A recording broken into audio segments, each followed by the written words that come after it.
Erev Tov à tout le monde. On va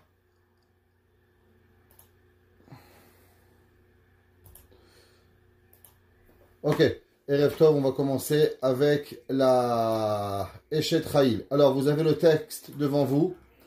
Eshet Chayil Miimtsa, c'est dans Mishlei, Perek Lamed Aleph. On va le lire ensemble si vous voulez, parce que pour pouvoir arriver à comprendre un petit peu qu'est-ce qui se passe. Il y a 31 versets, et c'est dans le 31e chapitre de Mishlei. Intéressant, 2 fois 31. Ok. Dit Shlomo HaMelech, Eshet Chayil, une femme qui est... Ça veut dire, ça c'est inclus dans la Megillah, le Eshet Chayil? Ah non, Eshet Chayil c'est Mishlei, c'est dans... Il y a les Megillot et il y a Mishlei. Mishlei c'est les Ketuvim, ça c'est un livre dans les Ketuvim, Torah, Nevi'im, Ketuvim. Ça fait partie de Mishlei. Alors Shlomo HaMelech il écrit, il dit, Eshet Chayil, une femme vertueuse. Donc, en disant le mot Eshet Chayil, c'est qu'il affirme il existe une femme vertueuse. Shlomo HaMelech, il dit Eshet Chayil. Il donne un statut. Il y a une femme vertueuse. Par la suite, il dit Mi Yimtsa. Qui sait qui va la trouver? Verachok. Et elle est loin. Mi Peninim. Alors, que veut dire le terme Mi Peninim? Si on va traduire littéralement, ça veut dire elle est loin de la perle. Une perle, ça s'appelle une pénina. Et il dit Verachok mi peninim micha. Et elle est lointaine de la perle, sa vente, son achat, ce qu'elle vaut. On ne comprend pas vraiment ce que Shlomo HaMelech veut dire. Autre question, vous savez que le Eshet Chayil se lit le vendredi soir. Savoir pourquoi on lit Eshet Chayil le vendredi soir. Chachamim nous disent, une des raisons qu'on lit le Eshet Chayil le vendredi soir, si vous prenez le Eshet Chayil que vous avez en face de vous, c'est Aleph, Bet, Gimel, Dalet, He, Vav, Zayin, Chet, Tet, Yud, Kaf, Lamed, Mem, Nun, Samech, Ayin, Pet, Tzadik, Kof, Resh, Shin, Tav. Vous voyez ici, il y a tout l'alphabet qui est devant vous. Le Eshet Chayil est comparé et il est en alphabétique des toutes lettres de l'alphabet. De plus, dans le Eshet Chayil, Chachamim nous disent, à part qu'on va voir l'explication profonde du Eshet Chayil, on veut, vous savez que, quand on a déjà parlé de ça souvent, quand on demande pardon à Kadosh Baruch Hu, on demande pardon à Kadosh Baruch Hu de deux façons. On demande à Kadosh Baruch Hu du sens qui va Aleph Atav, Aleph Bet Gimel, Hashamnu, Bagadnu, Gazalnu, toujours Aleph Bet Gimel Dalet He. Et aussi, on demande pardon à Akadosh Baruch Hu à l'envers, ce qu'on appelle Tashrak. Pour ceux qui se rappellent du cours avant Yom Kippour, on avait dit qu'il y a certains péchés qui sont en avance des lettres et certains péchés qui vont en arrière des lettres. On va prendre un exemple pour que tout le monde comprenne. Il y a par exemple la personne qui ne dit pas le Emet.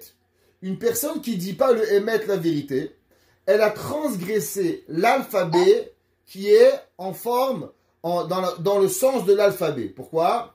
Le Aleph, c'est la première lettre. Le Mem, c'est la lettre du milieu. Et le Tav, la dernière lettre. Donc ce sont des lettres croissantes. Aleph, Mem, Tav. Quelqu'un qui dit le mensonge, parce qu'on peut dire pas la vérité, on peut ne pas dire la vérité sans dire un mensonge. Le mensonge est une chose, la vérité est une autre. Le sheker, si vous voyez, c'est l'inverse. Shin, Kuf, Resh. Donc on va à l'opposé. C'est ce qu'on appelle Tashrak. Tashrak, c'est ce qu'on appelle faire les lettres à l'opposé. Shin, Resh, Kuf. Ça veut dire d'abord il y a le Shin, après il y a le Resh, et après il y a le Kuf. Ok? C'est ce qu'on appelle repartir à l'opposé. Dans le Shabbat, on ne dit pas de Tachanoun. Mais on veut... Oui. Shinker, c'est Shin Koufresh, oui. Shin Koufresh, oui, bien sûr. Mais on a dit juste que on commence par la fin, le Shin, et on remonte. Okay. C'est ce qu'on appelle faire une Avera dans le sens pas avancer en amont, mais en aval. C'est-à-dire qu'on commence par la lettre qui est à la fin. Il y a plusieurs avérotes qu'on appelle aller à contresens. Et toujours quand on demande pardon à Kadosh Baruch Hu, on demande pardon à Hachem dans le Aleph Bet qui est en amont, et on demande à Hachem pardon en aval. Par exemple, si vous prenez dans les Sedichot de Yom Kippour, vous allez voir, très souvent les Sedichot elles vont Aleph Bet Gimel Dalet, et d'autres elles vont Taf, Shin, Resh, Kof, Tzadik, elles vont en aval. Dans le Shabbat aussi, on va dire deux prières. Une qui va être Aleph Bet Gimel jusqu'à Taf, et une qui va être de Taf jusqu'à Aleph. La première prière où on va dire Aleph à Taf, c'est Eshet Chayil. Et la prière qu'on va dire de Taf à Aleph, ça va être dans le Moussaf. Si vous prenez la prière de Moussaf, elle commence Tichanta, Shabbat, Ratita, Korbanotea, Taf, Shin, Kuf, Resh. Le Harizal, il dit, pourquoi on dit Tichanta, Shabbat, Ratita, Korbanota, Tzivita, Pirushea, qui est l'opposé de le Aleph Bet, à cause qu'on a dit le Eshet Chayil le vendredi soir. Le vendredi soir, on commence et on dit cette prière de Aleph Bet. Le Midrash dans le Tanchuma, il dit qui a composé véritablement le Eshet Chayil. Shlomo HaMelech, il parle d'une certaine femme. De quelle femme il parle? Pour comprendre cette question, vous savez que Shlomo HaMelech, malheureusement, il n'avait pas de femme vertueuse. Chachamim, la Torah nous dit dans les Melachim que les femmes de Shlomo HaMelech lui ont tourné un peu sa tête, et malheureusement, les femmes du roi Salomon, elles ont même fait Avodah Zara.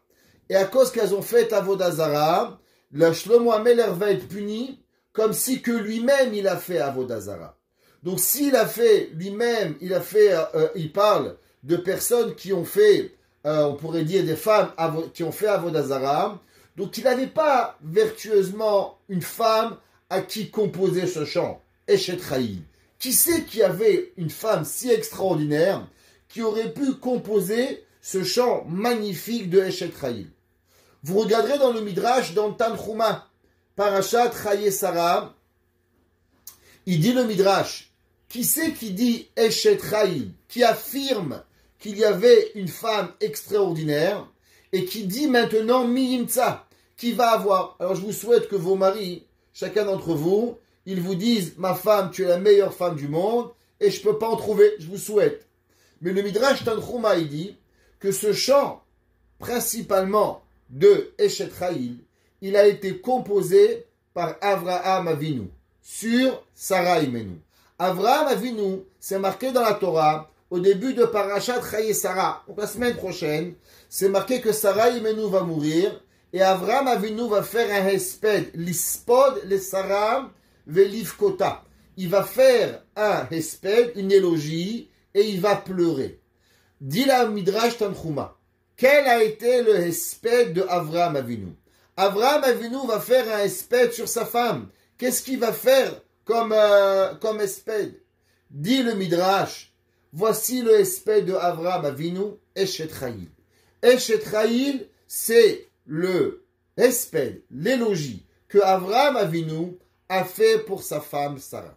Si on va voir à travers le temps, on n'a qu'à juste prendre un verset. On va prendre par exemple le verset Tetvav ici, que vous voyez devant vous. Vatakom be'od laila. Elle va se réveiller au milieu de la nuit. Dit le Midrash, quand est-ce que Sarah Imenu s'est réveillée? Dit le Midrash, Avraham et Sarah étaient deux personnes qui étaient très amoureux. Il faut le savoir ça. La Torah, elle parle beaucoup de l'affection que Avraham et Sarah ils avaient. Un couple normal, quand il y a un homme qui se lève ou la femme elle se lève, eh ben le mari il se lève avec. Ça veut dire c'est pas le mari il se lève et la femme elle dort, ou bien la femme elle se lève et le mari va dormir. Si votre mari il a un rendez-vous à Québec, vous réveillez avec lui, vous lui faites un café. Si c'est vous qui avez un rendez-vous chez, je sais pas, chez votre coiffeuse à 6 heures du matin, votre mari se réveille avec vous pour vous dire bonne chance, vous dire Hatzlacha. Si vous partez en voyage, alors il vous amène à l'aéroport. Dit le Midrash, Vatakom be'od laila. Quand est-ce que Avraham Avinu a dû se réveiller au milieu de la nuit pour que Sarah Imenu, elle a eu besoin de se réveiller avant, en même temps que lui? Il dit le Midrash, au moment où Avraham Avinu, il est allé faire la Akedat Yitzhak, paracha de cette semaine. Vous comprenez pourquoi j'ai pris ce verset. Il dit le Midrash, au moment où Avraham Avinu, il s'est levé pour faire la Akedah. Quand est-ce que Avraham Avinu, il est parti? C'est marqué Vayashkem Avraham Baboker. Avraham, il s'est levé le matin, Vayahavosh Chamoro, et il a scellé son âne. À la première lueur du jour, Avraham était déjà parti. Pour partir à 5 heures du matin, il faut se réveiller à 3 heures du matin, pour préparer les affaires, pour boire un petit café, c'est pas interdit. Dis le Midrash, Vatakom Berod Laila, Sarah Imenu, elle s'est réveillée en pleine nuit. Avraham Avinu, il va partir pour pouvoir faire la Akedah. Bien sûr, il n'a pas dit à Sarah Imenu, mais il a dit qu'il avait une mission à accomplir pour Akadosh Baruch Hu. Sarah Imenu, elle va se lever, Vatakom Berod Laila, Vatiten Teref Lebeta. Et qu'est-ce qu'elle va faire? Elle va leur préparer à manger. Son mari, il va partir en voyage. Avec qui? Avec Eliezer, avec Ishmaël, avec Yitzhak et Abraham. 4 personnes vont partir. Vatiten teref lebeta. Elle va donner à manger à sa famille. Vechok le na'arotea. Et elle va donner, à savoir, des lois aux personnes qui vont arriver. Et ainsi, le Midrash il dit, verset Yutet, Yadea shilcha bakishor vechapea tamchupalech. Sarah Imenu, elle va donner à manger. À qui? Eh bien, paracha de cette semaine, c'est marqué dans le Passouk que Avraham Avinu, il a reçu 3 invités. C'est qui? 3 bédouins. Avraham, il ne savait pas que c'était des malachim. Et il va dire à Sarah Imenu, Louchi, Vasi Ugot. Imaginez-vous, vous avez des invités, ils arrivent, et là, votre mari vous demande, Amen, viens, fais à manger, commence à cuisiner, commence à pétrir. Vous auriez pu dire, tu sais, j'ai la vaisselle à faire, j'ai le linge à préparer, j'ai le repassage à faire. Sarah Imenu, elle a rien dit. Elle est venue et elle a fait ce qu'elle devait faire pour pouvoir faire pour ses invités. Le dernier verset, Pasuk Lamed. Le Pasuk qui dit Sheker Achen, mensonge et la grâce, Vehevel Ayofi, et vanité et la beauté, Isha Yirat Hashem Hititalan.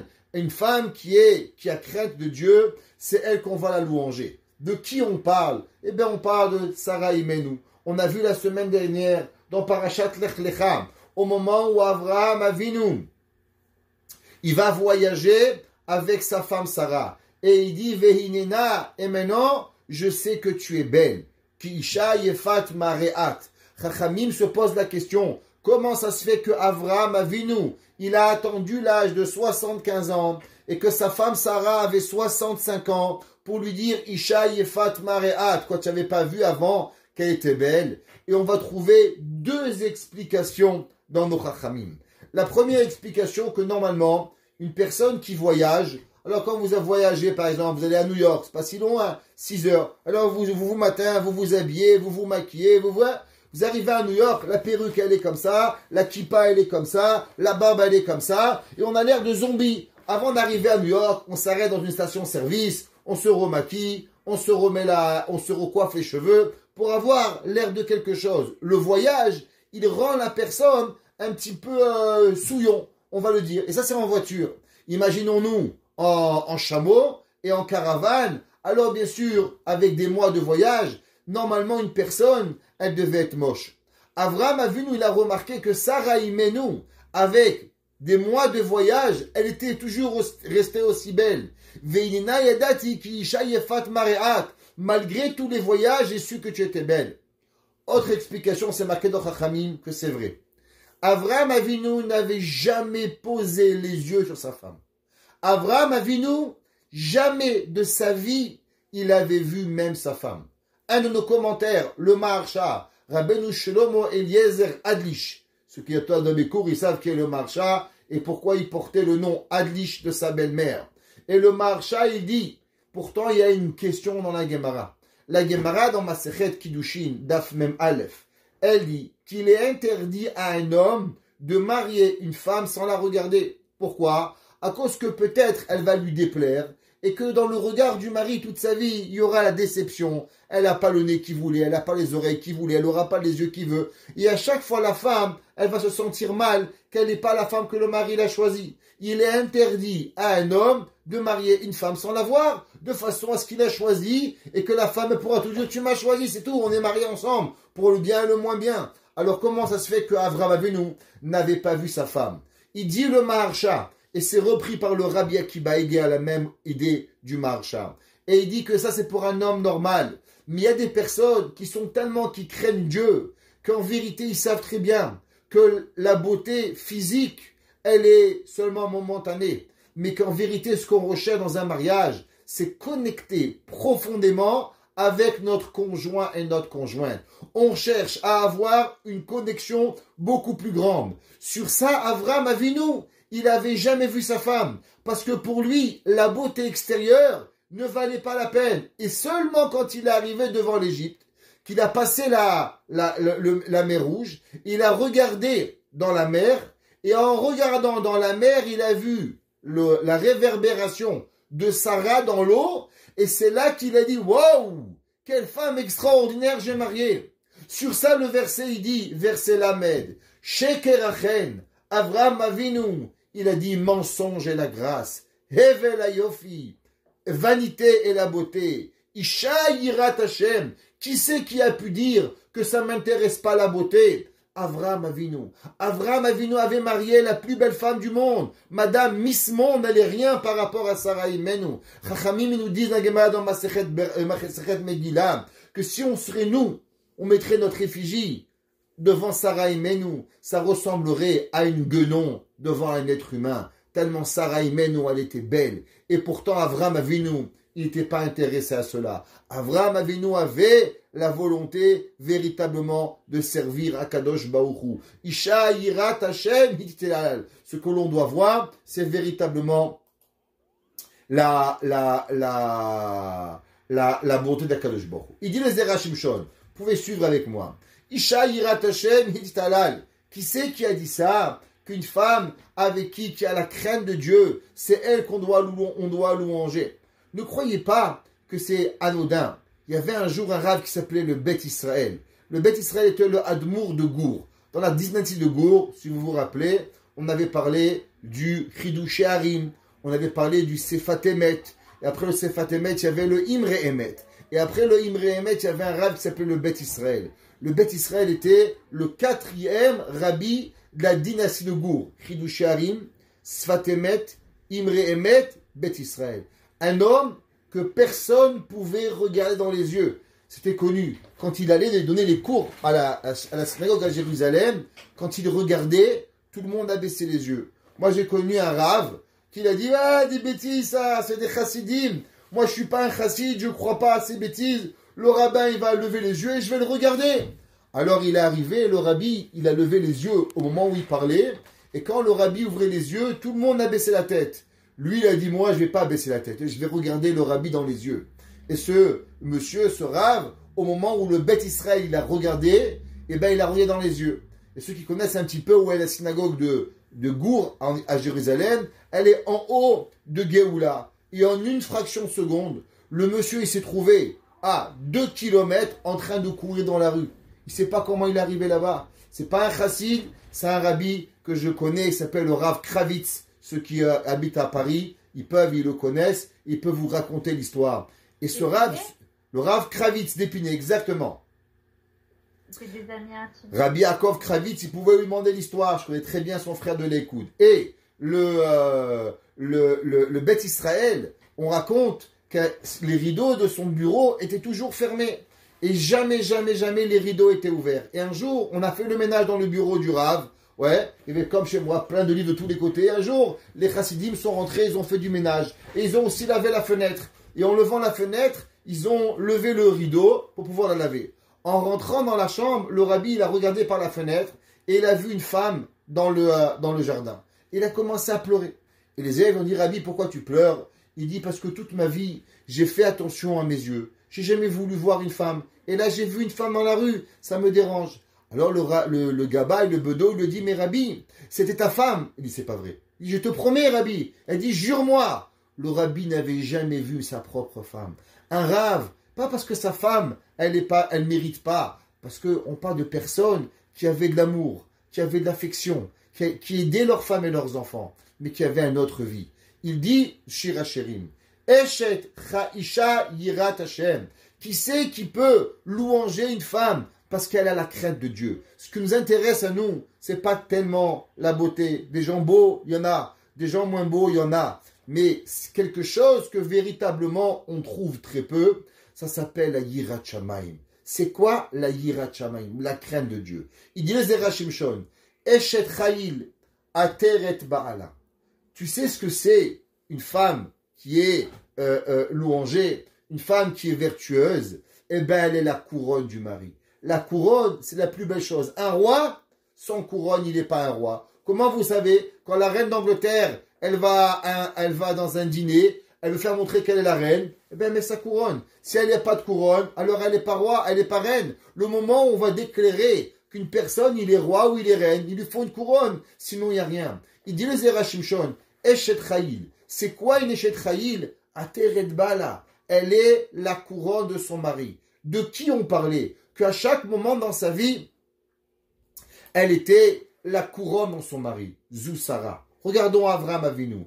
Avram Avinu, il va avoir 3 anges. Et au moment où Avram Avinu, les anges, ils vont venir, la première question qu'ils vont lui demander, Aïe Sarah Ishtecha, où est ta femme? Je vous demande une question. Pourquoi les malachim ont eu besoin de demander à Avram Avinu, Aïe Sarah Ishtecha? La réponse, elle est simple. C'est que Avram Avinu sans Sarah et Sarah sans Avram, il manque quelque chose. Ils sont pas un couple, ils peuvent pas. Avram ne peut pas vivre. Avram, au moment où il va arriver, c'est marqué Vayet à Ohela, et il va planter sa tente. Rachid dit pourquoi? Rachid dit parce que Avram Avinu, avant de s'occuper de ses affaires, de qui il s'occupait? Il s'occupait des affaires de Sarah. Quand il va créer, il va monter les tentes, il va s'assurer que Sarah a sa maison avant de monter. Les gens veulent nous apprendre à nous la galanterie. La Torah n'a pas besoin qu'on lise des livres à savoir c'est quoi la galanterie. On n'a qu'à juste regarder Parashat Lech Lecha, Parashat Vayira, et de savoir à combien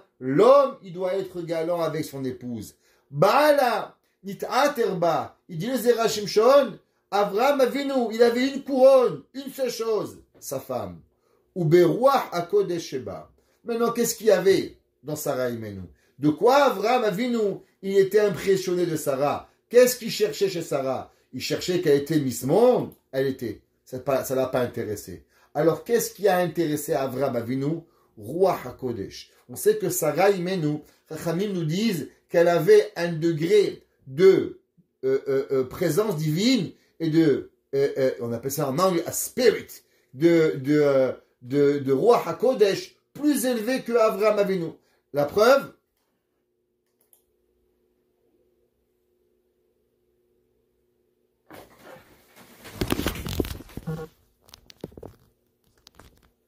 La preuve,